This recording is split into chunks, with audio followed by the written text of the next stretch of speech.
everybody, this is Caitlin here, and today we have Friday's Force of Will Moonlit Savior spoilers. Yesterday, or quite late yesterday, I uploaded the video talking about Tuesday's ones, just because I didn't realise that they were coming out Tuesday and Friday. And today we have Friday spoilers, which is the one that I was quite looking forward to, which is going to be all about Shion, or Shion, however you pronounce her name, the songstress of Valentina. And I was really happy because when I looked at the spoiler article, the name of it was called Singing the Song of Angry Men, which, if you don't know, is a Les Mis reference. I was just like, yes, musical references, this is great. So obviously, Shion, or I'm just going to say Shion, that's probably the best way to pronounce her name. Shion is Valentina's kind of like songstress slash right-hand maiden or something like that. I believe it was confirmed lore-wise that she is who Alice meets when Alice goes to meet Valentina, first of all, when she comes to Land of Seven Kings, and she's like, oh, Valentina won't see just anyone, she likes particular people, she wants to surround herself with beautiful things, and Valentina's like, bring her in, I'm sure she's pretty, and blah, blah, blah. So, from her picture, you can probably tell why, like, Valentina wanted her as her songstress, whatever. She is beautiful. I cannot lie. I absolutely love her art. It's gorgeous. I also kind of like how in the background you can see she's sort of in some kind of tavern or something like that. She's in a pub, at least, I think, because there's men raising their tankards up and they're grinning and smiling. They're like, yes, Shion is here. She's going to save Shangri-La. Apparently her rebellion is also aided by Maribel and Priscia, although we haven't seen any glimpses of them so far in the spoilers, I believe. At least, I don't think so anyway.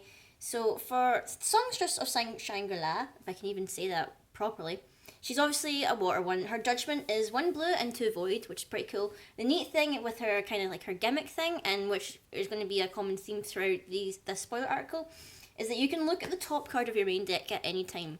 Now, this may not seem like an amazing thing or whatever, but when we get into like her other effects and stuff and things that are revolved around her, looking at the top card of your deck is actually pretty cool.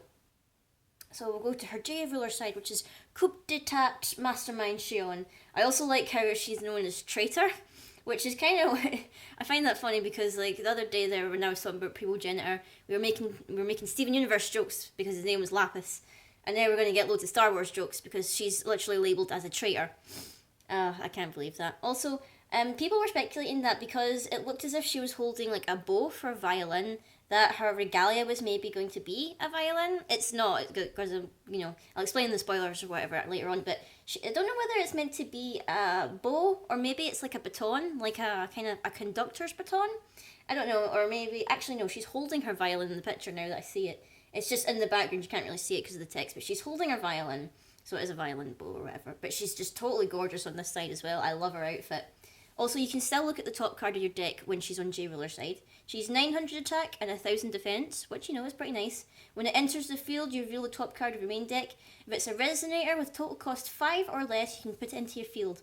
Otherwise, put it into your hand. So you can like pretty much keep an eye on like when you want to deactivate. So like if you look at the top card of your deck after you've drawn or whatever, and you see it's maybe something like a 5 cost, like I'm trying to think of a water 5 cost right now.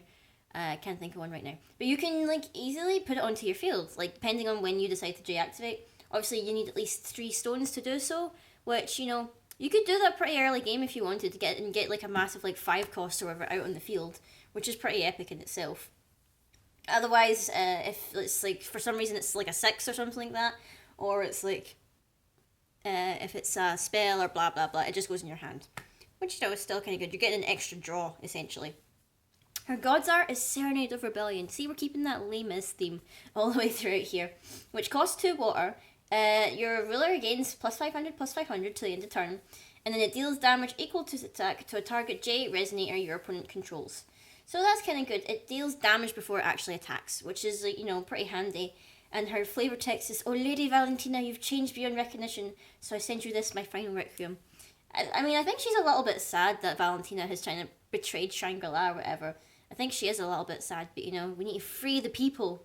One of the resonators that seems to be doing would probably be good with a deck with her is actually an SR, I noticed in the bottom corner. It's Muse Celestial of Music. It's a 1 water and a 1 void cost. 400 attack, 600 defense, not too bad. It's a myth race, which is, I don't think we've seen that since the Grim Cluster. I can't believe when we've had the last myth creature, whatever. I think it's been a while or anything like that. So when this card enters your field, you name a card type. You reveal the top card of your main deck. If it's the name type, put it into your hand. So basically, you're going to look at the top card of your deck anyway, so you're going to do that before you play this, so you know exactly what card it is, and, you know, get it into your hand for free, which is pretty handy because you can just, like, double check before you make any of these moves so you know exactly what to call for before you actually do it. And also, if a Resonator you control would be dealt damage less than its defense, you prevent it, which, you know, is pretty handy, like, prevent damage when you're blocking or whatever because of the muse. Also, we have Drill Sergeant, which is a 3 cost. When I first saw this, I don't know why, I thought of Naoto from Persona 4. I think it's just the hat and the coat. It made me think of that. But, you know, they look pretty epic. Shion's soldiers don't make mistakes. Attack and defense is 700. It's a rare. And whenever this card attacks or blocks, you reveal the top card of your main deck. If it's a Resonator, Resonators you control gain plus 300 until the end of the turn. Otherwise, return this card to its owner's hand. So it seems like you have to reveal the card if, like, you're attacking or blocking, but at the same time you can pretty much tell what card you have. So if you don't want to, like, if you know it's not a Resonator, then you don't need to attack with this card, you know. But then again, that also is the same effect when it blocks. So I mean, it kind of helps because then you can just return the card to your hand, so you know you're not going to lose it. But, you know, it's just that way where I don't know whether that means the damage would still go through if you had to return it to your hand or something like that. You need to have a caveat with that.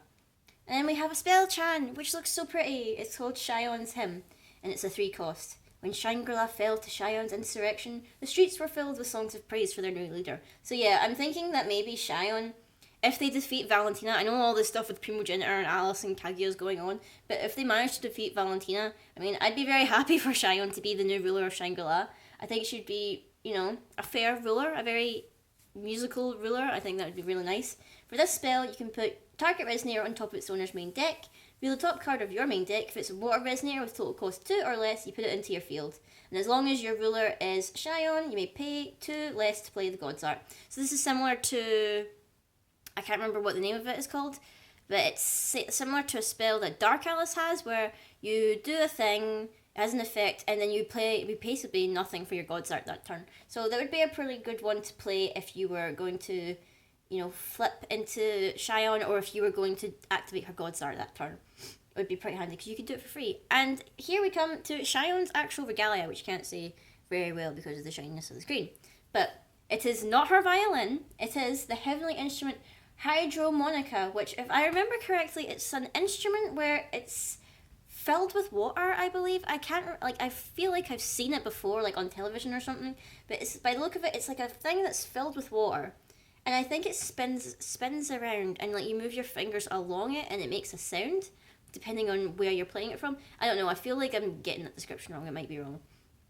But her regalia is actually pretty cool. You can tap it and you can put the top card of your main deck on the bottom of your main deck. So say if you want to activate like one of the effects of flipping the top card of your deck, you can check to see what it is. If you're not happy with it, tap this and put it to the bottom. And then, you know, check again to see what is on top now before you actually do anything, which, you know, is pretty handy.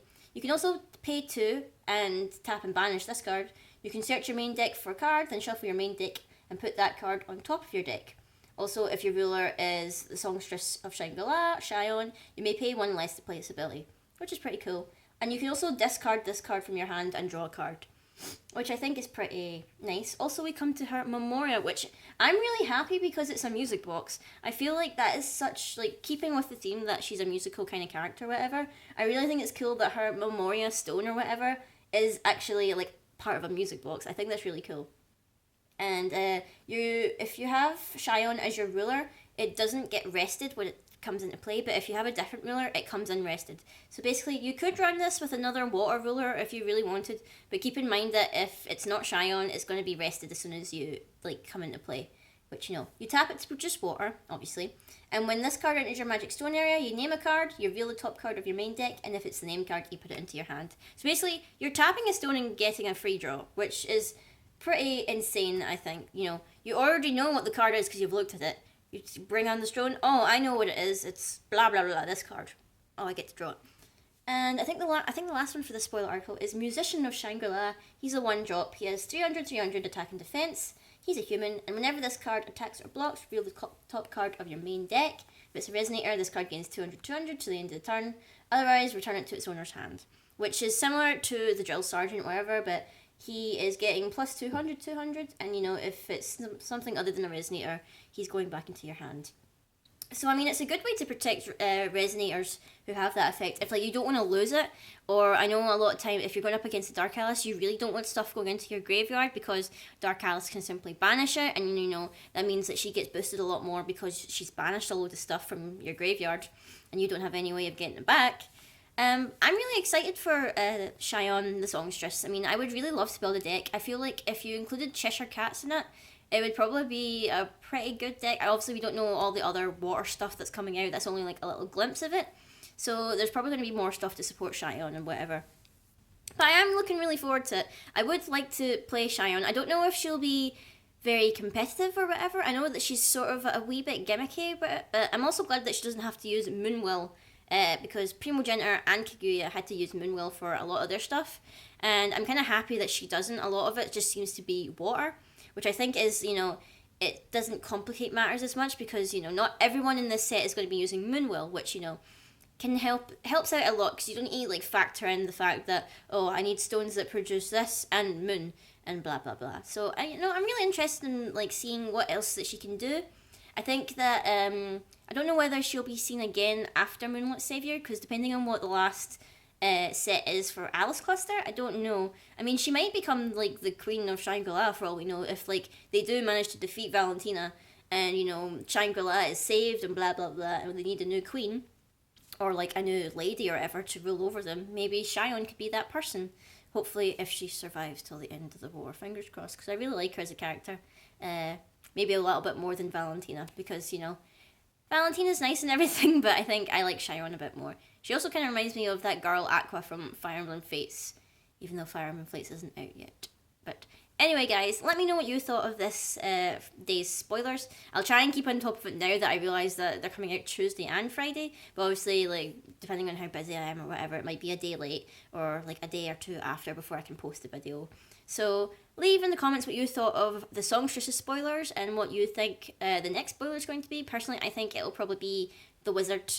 I think he's going to be the next one to be revealed or whatever. But until next time, guys, I will see you later.